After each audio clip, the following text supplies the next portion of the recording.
Hey, bonjour à tous et bienvenue sur le test le plus subjectif de la sphère galactique, sur Skyrim The Elder Scrolls V.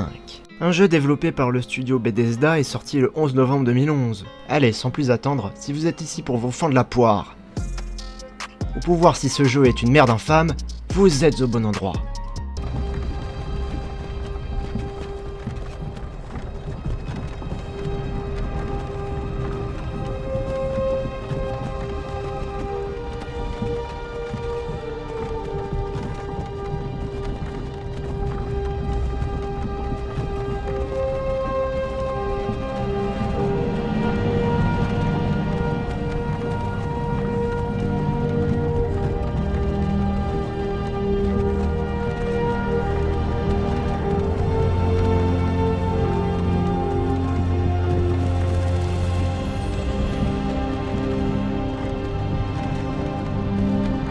Cette douce nostalgie. Nous commençons donc le jeu dans une charrette où un mec nous explique gentiment que nous allons nous faire exécuter. Bref, un lundi matin comme les autres. Une fois descendu de la charrette, le jeu nous laisse créer notre personnage. Personnellement, je décide de faire un bon français, un bon vivant, notre cher Emmanuel Macron, messieurs dames. Non mais visez-moi ce front, bordel. En plus de ça, il est né à Amiens. Si tu changes une seule lettre, cela fait Alien. Vous avez vu? Vous croyez que je vois pas clair dans votre petit jeu? Vous pensez que l'État français et son parti politique n'en savent rien? Mais vous êtes trop naïf. Moi je pense surtout qu'ils veulent garder le silence, comme beaucoup d'autres choses d'ailleurs. Bref, une décapitation plus tard, c'était mon tour de rejoindre le paradis. Pendant que je contemplais une dernière fois le ciel, un dragon surgit de nulle part pour me sauver.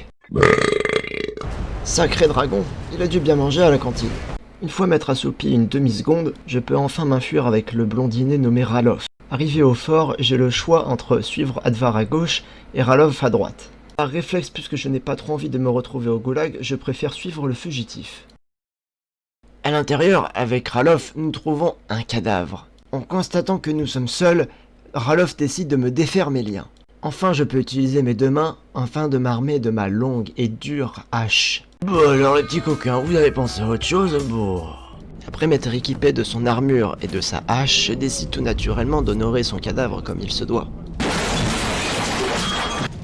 Juste ensuite, nous tombons sur nos premiers ennemis du jeu. Non mais oh, je suis pas un traître, je suis un collabo. Après plusieurs escarmouches, nous tombons face à Un instant! Il y a un ours droit devant. Vous le voyez? Je préfère l'éviter pour le moment. Nous pourrions peut-être passer discrètement. Allez-y tout doucement. Et attention, vous mettez les pieds. Si vous vous sentez en veine, vous pouvez aussi prendre cet arc. Ça pourrait la surprendre. Donc, comme tout adulte serein et responsable, j'évite de mettre ma vie hors danger.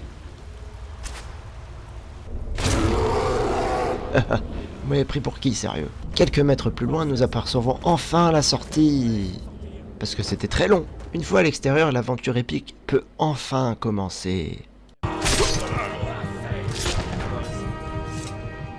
Fils de pute. Non, plus sérieusement, le monde s'ouvre enfin à nous, avec cette carte qui est assez vaste, pour au moins une centaine d'heures de jeu.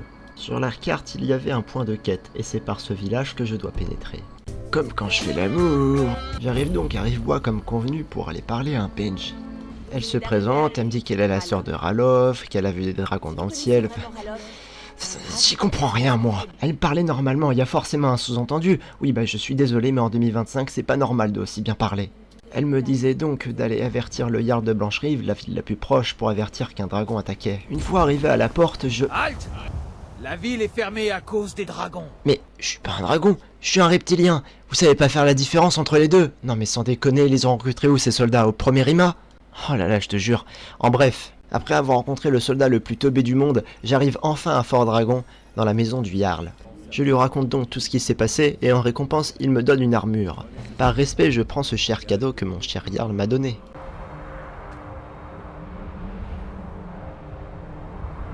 Juste après lui avoir remercié ce magnifique cadeau, il me demande d'aller chercher une pierre de dragon dans un tombeau. De ce pas, j'y fonce pour y aller, et là, d'un coup, dans une salle, je tombe face à un homme.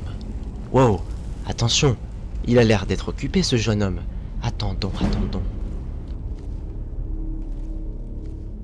On dirait qu'il résout une énigme. Qui n'a pas l'air simple. Oh, attention, il lève un levier. Oula, mais qu'est-ce qui va se passer? Oh, mais il est mort! Il est mort! Oh mon dieu, non, il est décédé! Putain, cette énigme n'a pas l'air du tout être simple. Réfléchissons.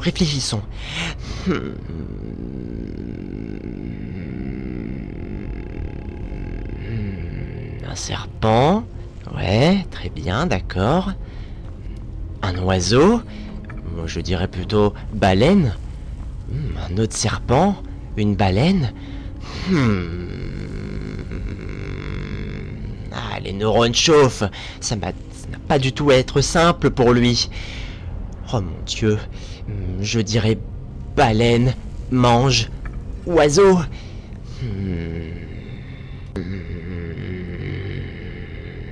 Ah, cette baleine bouche un coin. Je ne comprends rien à cette énigme. Je dirais oiseau et mange oiseau. Voilà. Allez, j'actionne le levier. Et je n'ai rien du tout. Non, sans déconner. Il y a vraiment la réponse au-dessus. Alors, soit je suis Dieu, ou soit ce mec était absolument trop con pour vivre. Vous savez très bien que la réponse est serpent, et baleine. La réponse est écrite juste au-dessus. Comment n'a pas-il pu le voir? Je n'en sais rien du tout. Plus tard, je tombe face à Arvel, un elfe noir. Il a en sa possession une griffe d'or. Cette griffe d'or permet d'ouvrir une chambre froide parce qu'à la base, elle est complètement scellée. Après l'avoir libéré de cette toile, réflexe de flic, je décide de le buter. Je ne le trouvais pas assez français à mon goût. Bah quoi, Macron il aurait fait la même. Juste après cette petite bavure, je tombe face à des nouveaux ennemis, des drogueurs. Non, pas ceux que tu connais qui habitent en bas de chez toi si tu résides garde du Nord, mais bien des anciens guerriers nordiques qui reposent ici. Oui, j'ai bien dit repose parce que le moindre pas suffit à les réveiller, et c'est un repos assez long car ils doivent reposer ici depuis bien longtemps. Longtemps, c'est-à-dire la fois où on a eu un bon président, c'est-à-dire celle de notre cher général de Gaulle.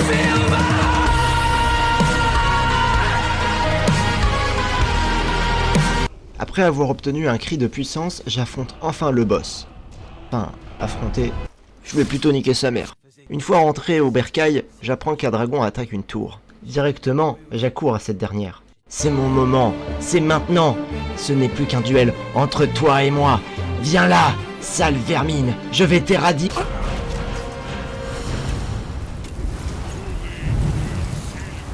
Connard. Alors je vais aussi utiliser ma botte secrète. Dans la série des coups vénères. La frappe bien vénère.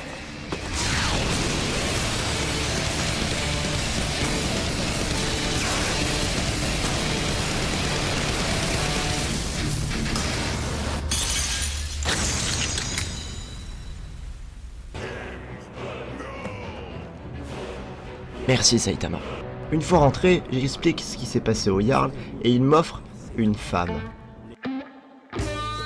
Oh, délicieuse créature. Mes désirs les plus tordus sont à portée de main. Ah, quel plaisir de crier sur des femmes. En bref, il me donne une femme et me nomme Tan de Blancherive, un statut important et assez défini dans la ville. Rien que ça. Après avoir buté un dragon et fait un donjon interminable, je suis enfin reconnu comme quelqu'un d'important. Waouh. Eh bah putain, je sais pas comment il a fait Emmanuel Macron, mais il a dû... Vous voyez ce que je veux dire. Donc maintenant j'ai une femme qui me suit partout où je vais. Ça me fait penser, vous savez, aux jeunes filles de 13 ans, passant sa vie sur TikTok, qui est fan de Bardella, tout ça parce qu'il est trop beau alors qu'elles ne connaissent même pas le mot politique. En bref, avec ma femme, nous nous apprêtons à marcher vers un long voyage. Nous nous apprêtons à gravir le point le plus haut de la map, en mode Macron mentalité Kaizen. Après un très long voyage, nous arrivons enfin au Haut-Haut-de-Gare, face à un vieux qui nous apprend que nous sommes enfants de dragon. Ils sont pas très renseignés ceux-là. 1977, c'est l'année du serpent dans l'horoscope chinois. Ah, quel hasard! Qui peut me dire maintenant que ce n'était pas un reptilien, hein? Ah, on en apprend tous les jours avec Kipo Quiz. D'ailleurs, en parlant de ça, ce que vous appelez le duo de YouTube, c'est deux lopettes qui ont soif de buzz et qui n'ont tellement plus d'inspi qui décident quand même de faire une vidéo avec le président de la République. Ces deux mecs ont tellement tourné avec tout le monde que c'est même plus considéré comme des youtubeurs. C'est plus considéré comme des acteurs porno. Les mecs veulent tout gober, mais je me demande quand même quand est-ce qu'ils vont arrêter. Bonsoir à tous les amis. Dans cette nouvelle vidéo, accompagné du président Vladimir Poutine, nous allons passer 24 heures sur le front russe.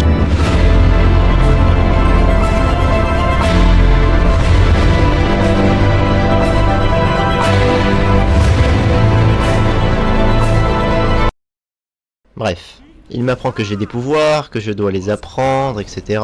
Bon, je vous épargne les détails, mais en gros, il me demande de faire une quête dans laquelle je dois lui rapporter une corne.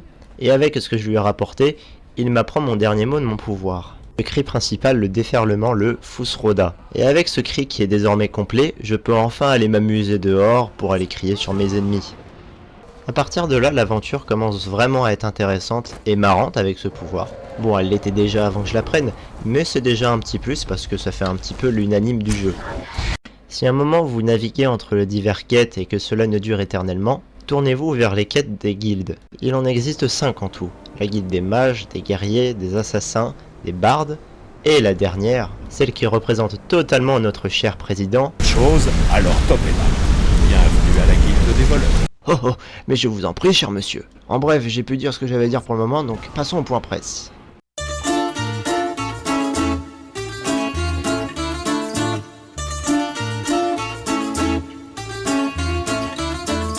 Commençons par jeuxvideo.com qui ont mis la note de 18 sur 20 et de 18,5 pour les joueurs, qui est franchement une bonne note pour un jeu Bethesda. Allons nous pencher maintenant sur un test qui a été fait sur l'édition.